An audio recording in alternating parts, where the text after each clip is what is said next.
Good morning, Mel. Wow. Let me get a coffee. Oh, la la la, red leather, yellow leather, red leather, yellow leather. Good morning. Welcome to Matt's Garage. It's 4 in the morning again. Today we're gonna do the Bronco windshield frame.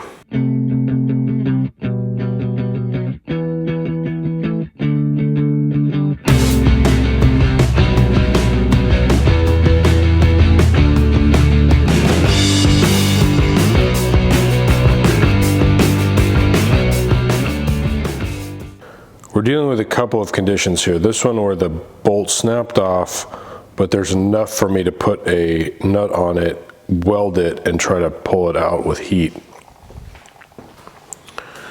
Over here, the nut broke off, or the bolt broke off way in there, and then the plate fell out of the, or one side of the plate fell out of the holder for the cage. So I think I'm gonna have to cut this out. On this side, I'm gonna use the plasma cutter, so I just need to get some of this paint off here.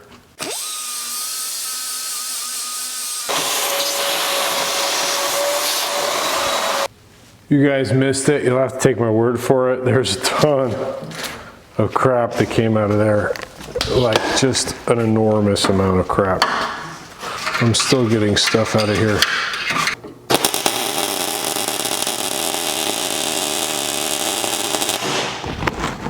But my guess is when I start whiffing on this, it'll just break the other one off, which is fine. I'm prepared to cut them both off.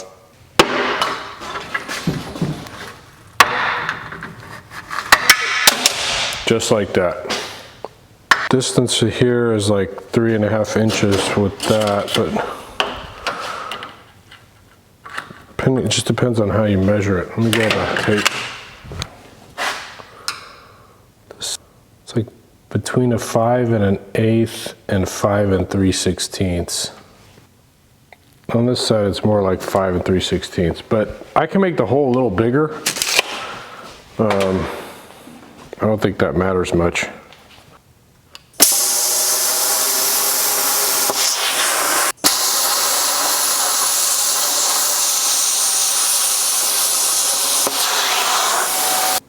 This is what's behind that windshield nut. It's like a captive block with the little thing.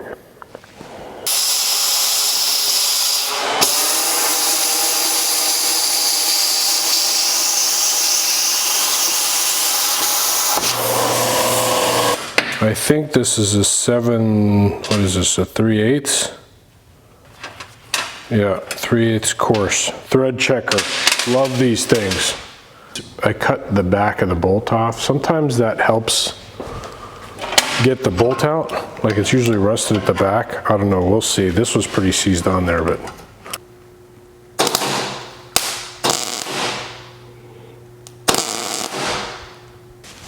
When heat doesn't work, put in more heat. I welded another thing on here. Let's see if this makes a difference.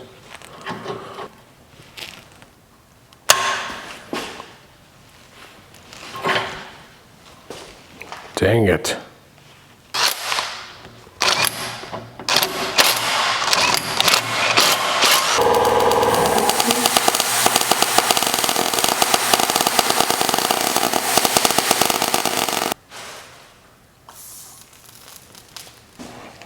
All right, we got some movement. That's all you need. See that? That's all you need. Once you get that, whew, smooth sailing.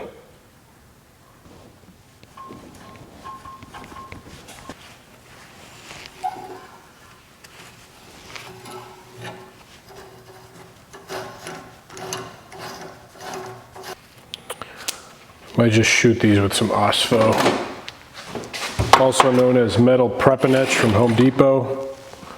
Phosphoric acid kind of converts the outer layer of anything really, in any steel, into a non-reactive, non-oxidizing substance, basically.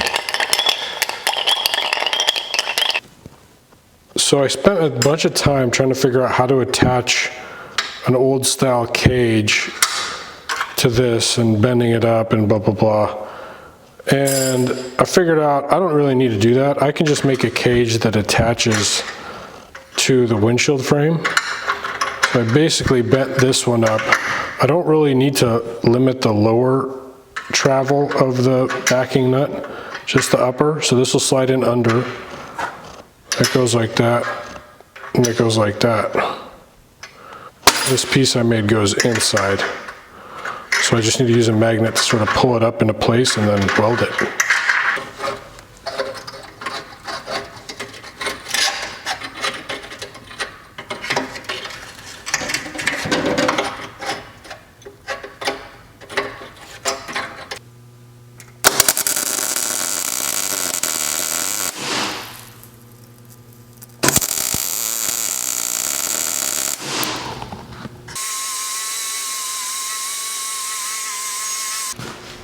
Look at the windshield held on with 2 bolts. Just gonna lift this into place.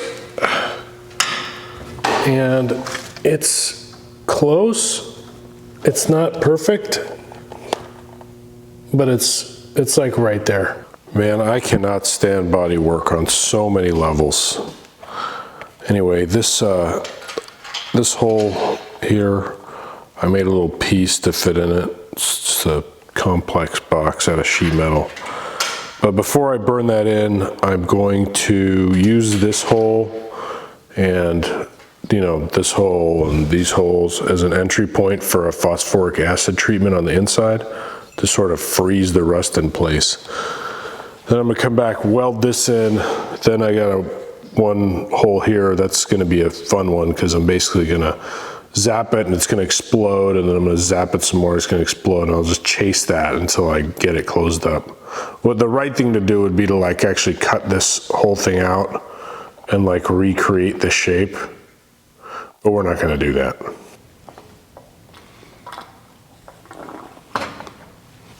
Just kind of letting that drain through.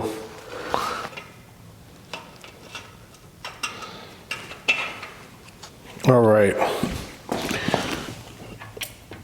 I've accomplished what I wanted to with this. I feel good about it. That's all I really wanted, was to get some long-term rust protection into this.